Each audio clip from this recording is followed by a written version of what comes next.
নমস্কার, কেমন আছেন সবাই? আশা করি সবাই ভালো আছেন আর আমরাও বেশ ভালো আছি। আমি রীতা, আমার নতুন একটি ব্লগে আপনাদের সবাইকে স্বাগত জানাই। আজকে যে ব্লগটি আমি আপনাদের সঙ্গে শেয়ার করছি এটা অনেক দিনের পুরনো একটা ভিডিও। তো সেই দিনটা ছিল রবিবার আর এই দিন ছিল আমাদের সমস্ত সহযোগী ভাই বোনেদের একটা পিকনিকের অনুষ্ঠান ছিল। তাই গত দুদিন ধরেই আমার হাজব্যান্ড আর আমার হাজব্যান্ডের এক বন্ধু, সেও সহযোগী, তো তাদের খুবই তোড়জোড় চলছে এই সমস্ত আয়োজনের জন্য। আজকে তো আরও তোড়জোড় একটু বেশি, ভোর প্রায় 4টেতে উঠেছে, তখন থেকেই তাদের সমস্ত জোগাড় চলছে। আর যেখানে পিকনিকটি হচ্ছে সেটি হচ্ছে গঙ্গার ধারে, তাই সেখানে কোনো ইলেকট্রিকের বা জলের ব্যবস্থা নেই, তাই বাড়ি থেকেই সমস্ত কিছু আয়োজন করে নিয়ে যেতে হচ্ছে বেশিরভাগটাই। যেমন মটরশুঁটির কচুরি হবে, তাই এখান থেকে মটরশুঁটিটাকে পেস্ট করা হয়েছে। সমস্ত মশলাপাতি, আদা বাটা, রসুন বাটা, যা কিছু বাড়ি থেকেই করে নিয়ে যেতে হচ্ছে। এমনকি প্রচুর পরিমাণে জলও বয়ে নিয়ে যেতে হচ্ছে। তো এই সমস্ত কিছু একটু গুছিয়ে টিফিন বক্সে ভরে হাজব্যান্ডকে দিয়ে দিচ্ছি। তবে যতই যা কাজ থাকুক না কেন, চা না হলে কি সকালটা শুরু হয় বলুন? তাই প্রথমেই চা করে নিলাম আর এখন আগে হাজব্যান্ডকে দিয়ে দেবো। হাজব্যান্ড যেহেতু চিনি ছাড়া চা খায়, তাই ওর জন্য আগে 1 কাপ চা বানিয়ে নিয়েছি। এরপরে সোনা উঠলে আমাদেরটাও করে নেবো। হাজব্যান্ড যতক্ষণে চা খেতে থাক ততক্ষণে আমি এখানে এই যে মুদিখানা জিনিসগুলো আছে একটা ব্যাগে সমস্ত কিছু গুছিয়ে দিই। এখানে সমস্ত রকমের কিছু গুঁড়ো মশলাপাতি, তারপরে তেল, ময়দা, সমস্ত কিছুই রয়েছে মুদিখানা জিনিসপত্র, সেগুলো একটা ব্যাগে ভরে দিয়ে দিলাম। আর এরই পাশে সমস্ত মশলাগুলো ব্যাগে গুছিয়ে দেবো। তবে এই যে গুছিয়ে দিচ্ছি এতেই হবে না, আরও বার কয়েক তাকে বাড়িতে আসা যাওয়া করতে হয়েছে। চা খেয়েছো বাবা? আমার ছেলে না না, আমি এখন ওখানে পৌঁছাই। পরে যাবি পরে। কাকা বুঝি ডেলিভারি বয়টা এদিকে পালিয়েছে। 4 মগজ কাজু পোস্ত ধনে জিরে গিয়ে গুঁড়ো কিনে নিতে পারলে না, পেস্ট করতে হলো, গুঁড়ো কিনে নিতে হয়ে যেত। সব ভেজে করেছে না, সবাই দুধটা খেয়াল রাখবে। গুঁড়ো আছে, আবার অনেক রকম সব আইটেম। সব দেখি দুধটা ফুটলো কিনা। সরে যা এখান থেকে, এটা পড়ে যাবে, এই ছোট জায়গা তো। বেশ কয়েকবার গিয়ে বেশ কিছু জিনিসপত্র রেখে এসেছে, আবারও বারে বারে তাকে যাতায়াত করতে হচ্ছে। আর এখানে আমি চাটা বসিয়ে দিয়েছি, যেটা ওখানে নিয়ে যেতে হবে। বসিয়ে রাহুল নাম তো শোনাই প্লাস্টিকগুলো হাতে। আরে সামনে থাকলে না দুধ ফুটতেও দেরি করে। তুমি এখান থেকে সরে যাবো, দেখবে এক্ষুনি উতলে পড়ে গেছে। আর যেই কাছে রয়েছে ওই জন্য আর ইয়ে হচ্ছে না। হ্যাঁ, এই হচ্ছে ওদের। এখানে চাটা আমার বানানো হয়ে গেছে, আর এতটা চা তো তাই আমি ঢালতে পারবো না। আর ওই দাদা, যে দাদা রান্না করবে, ওই দাদা চা রাখার জন্য একটা বড় কন্টেনার দিয়েছে, যেটা থেকে পাশে বেশ কলের মতো চা ঢেলে খাওয়ার সুবিধা আছে। চাই চাই চাই।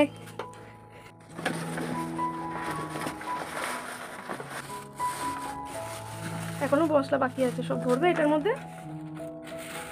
আগে হ্যাঁ ওইটা নাও, তারপর চারিদিক দিয়ে আবারও পেস্ট। আসুন আসুন, আর কি পেস্ট করতে, হাত পা সব পেস্ট করে দিয়ে দিই। চোখ মুখের কি হালাত হয়েছে, পিকনিকে ঠেলা আর করবে। লঙ্কার গোটা ছাড়াতে হবে। শুনে দেখা দিলীপদা বউকে আনতে গেল স্টেশনে। বলে একবার ঘুরে এসেছি। ভুট্টা ডাকতো। সমস্ত মালপত্রই গুছিয়ে বয়ে নিয়ে যাওয়া হয়ে গিয়েছে, আর এখন আমি আমার সংসারের কাজকর্মগুলো সেরে নিচ্ছি। যত বাসি বাসনকোসন ছিল সেগুলো মেজে গুজে নিয়ে এখানে রেখে দিলাম।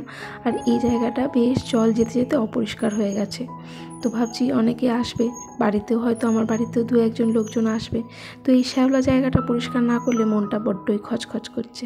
তাই দেখলাম কাজ যখন সব হয়ে গেছে, হাজব্যান্ডেরও অনেক গোছানো হয়ে গেছে, তো এই সুযোগে কি করলাম, কলপাটটা একটু সুন্দর করে স্কচ ব্রাইট দিয়ে ঘষে ঘষে পরিষ্কার করে নিলাম। আর এবার জায়গাটা একটু ঝাঁট দিয়ে নেব। পরিষ্কার পরিচ্ছন্ন থাকলে জায়গাটা কাজ করতেও বেশ সুন্দর লাগে। আর ওই পিকনিকের জায়গাতে সকলেই মোটামুটি চলে এসেছে। বারবার আমাকে ফোন করছে যাওয়ার জন্য, কিন্তু আমার এখনও বড় কাজটা বাকি আছে, সেটা হলো স্নান সেরে পুজো দেওয়া। তবে সবাই বাচ্চা কাচ্চারা চলে এসেছে, সোনাকে আর আটকাবো না। তো আমার এই কাজটা হয়ে গেলে সোনাকে স্নান করিয়ে ওকে আগে পাঠিয়ে দেবো, তারপরে একটু ধীরে সুস্থে পুজোটা দিয়ে আমি বেরোবো। তবে আমার যেতে যেতে ওই 12টা বেজে যাবে। ওই কথাই বলে না, কাছের মানুষ গঙ্গা পায় না, আমার অবস্থাও হলো সেটাই। যাই হোক, এতক্ষণে সোনাকে স্নান টান করে পাঠিয়ে দিয়েছি। আর এইবার আমি চলে আসলাম ঠাকুর ঘরে। এবার চটজলদি পুজোটাও সেরে নেব। তবে এর মধ্যে এক সাহাজি দিদি এসেছিলেন ওনার ছেলে মেয়ে নিয়ে, তার সঙ্গে কিছুক্ষণ কথা বললাম। এই সমস্ত কিছু করতে করতে একটু দেরি তো হয়ে যায়, তাই না বলুন? চলুন এবার ঝটপট পুজোটা সেরে নিই। গতকাল ব্লগটা ছাড়ার পর আমার কিভাবে যে কমেন্ট বক্সটা অফ হয়ে গিয়েছে আমি একেবারেই খেয়াল করিনি। আজ মনে হলো কোনো কমেন্ট না আসাতে যে চেক করে দেখলাম তখন যে আমার কমেন্ট বক্সটা অফ আছে। আমার এক বোন আমাকে কমেন্ট করে বলেছে, দিদি তুমি কি আমাকে ভুলে গেছো? তুমি আর একেবারেই ব্লগ দিচ্ছ না, একটু চেষ্টা করো না, দেখবে তুমি পারবে। তো বোন তোমাকে বলি, আর আমার সেই বোনটির নাম হলো পূজা।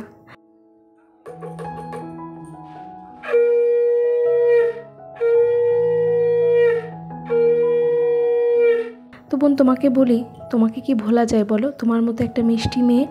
আমি আমার কোনো সাবস্ক্রাইবার বন্ধুদেরই কখনো ভুলি না এবং ভুলবো না, কারণ তাদের এত সুন্দর সুন্দর কমেন্ট যা আমাকে নতুন করে আবার ব্লগ বানানোর জন্য উৎসাহ যোগায়, প্রেরণা দেয়। আমি যে এতটা ভালোবাসা তোমাদের সকলের কাছ থেকে পাই, সত্যি আমি নিজেকে ধন্য বলে মনে করি। এটা যে আমার কাছে কত বড় পাওয়া সেটা তোমাদের আমি বলে বোঝাতে পারবো না। যাই হোক বোন, তোমার কমেন্টের রিপ্লাই আমি দিয়ে দিয়েছি, তুমি একটু খেয়াল করে নিও। আর এই তো সমস্ত কিছু সেরে আমি একেবারে রেডি হয়ে গেছি আর এইবার বেরোবো। সত্যি ঘড়ির কাটায় এখন 12টা বাজে, হাজব্যান্ডেরও ফোন দেওয়া হয়ে গিয়েছে। তো আমি বললাম এই তো রেডি হয়ে গেছি, এইবার বেরোচ্ছি, চলুন এবার বেরিয়ে পড়া যাক। তো সঙ্গে একটা ব্যাগ নিলাম, আর ব্যাগের মধ্যে একটা চিরুনি আছে, একটা লিপস্টিক আছে, ওই যেগুলো থাকে আর কি। তো এই যে রেডি হয়ে গেছি। কেমন লাগছে আমাকে কমেন্ট করে বলবেন। এই শাড়ি আর ব্লাউজটা পুজোর সময় নিয়েছিলাম, একেবারে ম্যাচিং। আজকে আবার আমাদের বাড়ির সামনের রাস্তাটাতে কাজ হচ্ছে, ওই যে জলের পাইপলাইন বসিয়েছে রাস্তা খুঁড়ে, তো তারই মেরামত চলছে। চলুন একেবারে শর্টকাট যাব, এই যে ভাটার মধ্যে দিয়ে গেলে পরে একেবারে তাড়াতাড়ি পৌঁছে যেতে পারবো। তাই এই রাস্তা ধরেই হাঁটা শুরু করলাম। আর এই সময়টা কিন্তু বেশ ঠান্ডাই ছিল, ডিসেম্বর মাস। আর স্নান টান করে বেরিয়েছি, গায়ে এই যে হালকা রোদটা লাগছে, বেশ ভালোই লাগছে।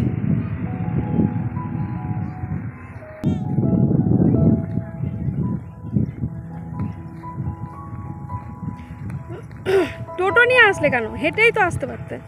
কি ধুলো বাপরে।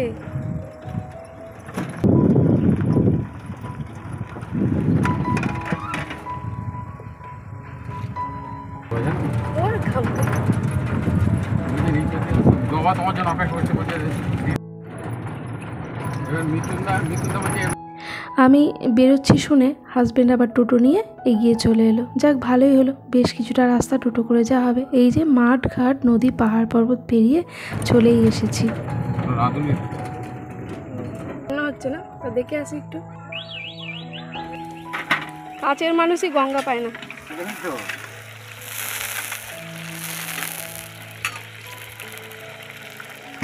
এটা কি ডাল?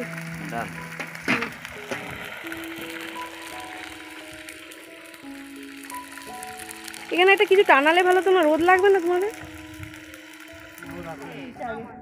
সব কালো উঠবে, সব কালো। রোদ্দুরের দিকে আসো।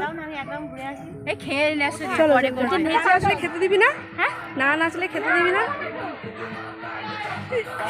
এই কেমন লাগছে? ভালো লাগছে না? দারুণ দারুণ। নিয়মত দেরি করেছে আসতে, না ঠিক আছে তো? ও মামি কখন এসছো?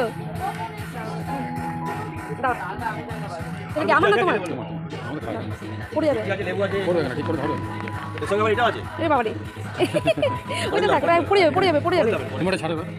আর কথা বলতে বলতে চলে এসেছি।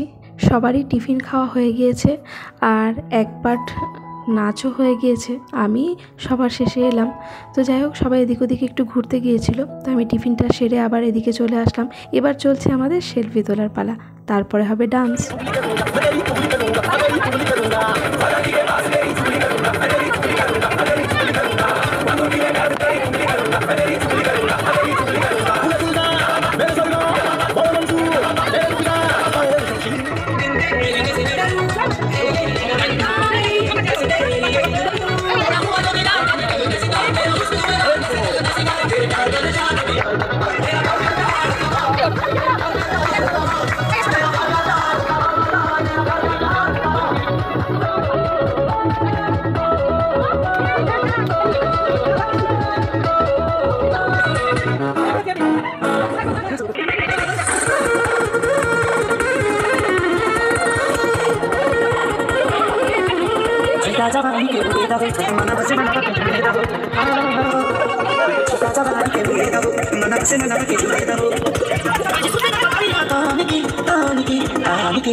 এই সময়ের মধ্যে আমরা সকল গার্ডিয়ানসরা বেশ কিছু আলাদা রকমের পারফরমেন্স দেখিয়ে ফেলেছি। আর এইবার চলছে আমাদের ছোট ছোট ছেলে মেয়েদের পারফরমেন্স। কেউ নাচ করছে, কেউ গান করছে, কেউ আবৃত্তি করছে। তো আমরা তো এতক্ষণে হাঁপিয়ে গেছি ডান্স করে, তো এখন তাদেরটা আমরা বসে বসে শুনছি এবং এনজয় করছি। বকাবকি করছে, ওই আঙ্কেল বকাবকি করছে। চল ঠিক আছে, ঠিক আছে, চল। চলো চলো, হ্যাঁ পানি ওখানে আছে, চলো সব জল আছে, চলো চলো। সবাই ওখানে কি সুন্দর গান করছে। আমি তো খাতে খেলা দিয়ে গেছিলাম।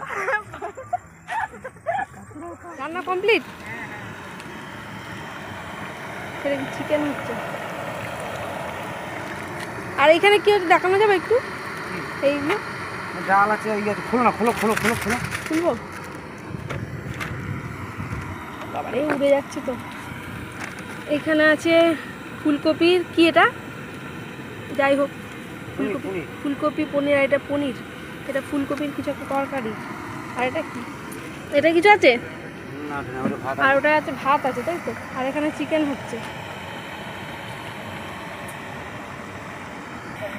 এটা আছে চাটনি।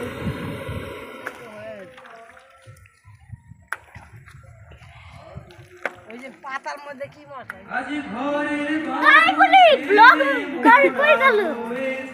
আমি দেখ আপডেট আনতে গেছিলাম, খাওয়ার আপডেট।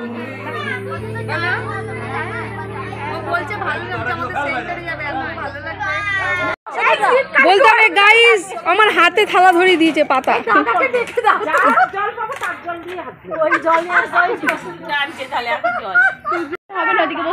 আমি এখন এদিকে বসি, না বসতাম না, আমি একা পড়ে যাবো।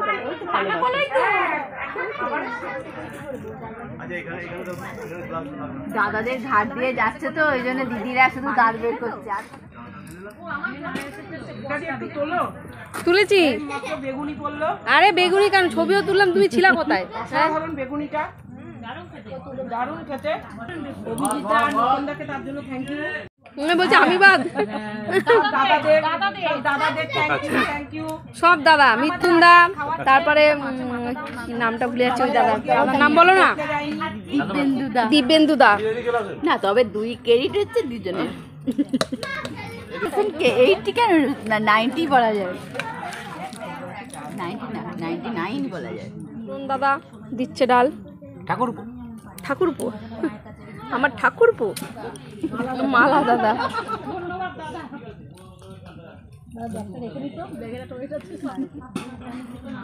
এই যে শশা লাগবে, শশা, পেঁয়াজ দিতে হবে না, শশা দিন।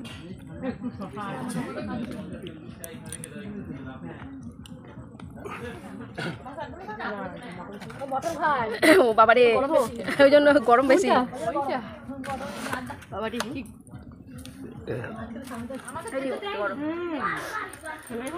চিকেনটা ঢালছি, হ্যাঁ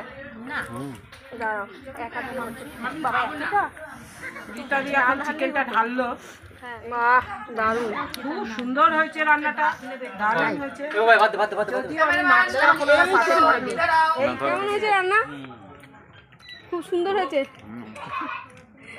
রান্না অসাধারণ, টোটাল প্রোগ্রামটাই অসাধারণ। এই নিজেরা নিয়ে বসে পড়লো।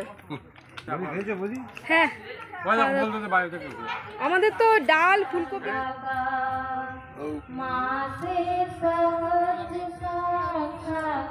আমাদের সকলের খাওয়া দাওয়া হয়ে গেছে, আর খাওয়া দাওয়ার পর আমরা এখানে বসে একটু রেস্ট করছিলাম, আর সেই সঙ্গে আমাদের শ্রী মাতাজির ভজনও হচ্ছিল। আজকের দিনটা আমাদের ভীষণ মজা করে কাটলো, খুব ভালো কাটিয়েছি আমরা একসাথে। এবার সকলেরই ফেরার পালা।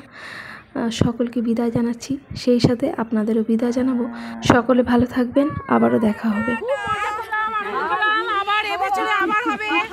আসছে বছর নয়, এবছরেই হবে আবার। Thank you. সব দাদাদের থ্যাংক ইউ।